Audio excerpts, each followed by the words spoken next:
ఇంత అంటుకునే వలలో సాలిడ్ మాత్రం ఎందుకు చిక్కుకోదో తెలుసా? సాలిడల్లే వలలో ప్రతి దారం ఒకేలా ఉండదు. కొన్ని దారాలు చాలా అంటుకునేవిగా ఉంటాయి. మరికొన్ని దారాలు అసలు అంటుకోవు. సాలిడ్ నడిచేటప్పుడు అంటుకోని దారాలపైనే చాలా జాగ్రత్తగా అడుగులు వేస్తుంది.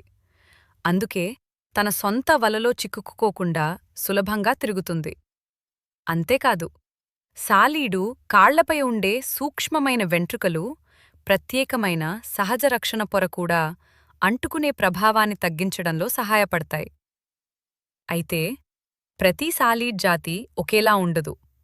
వల నిర్మాణం, దానిపై నడిచే విధానం కూడా జాతిని బట్టి మారుతుంటాయి. ప్రకృతిలో ఇలాంటి ఆశ్చర్యకరమైన నిజాలు ఇంకా ఎన్నో ఉన్నాయి. ఇలాంటి ఆసక్తికరమైన విషయాల కోసం నేల పలుకులు ఛానల్ని ఇప్పుడే సబ్స్క్రైబ్ చేయండి. మీకు ఈ విషయం ముందే తెలుసా? కామెంట్లో తప్పకుండా చెప్పండి.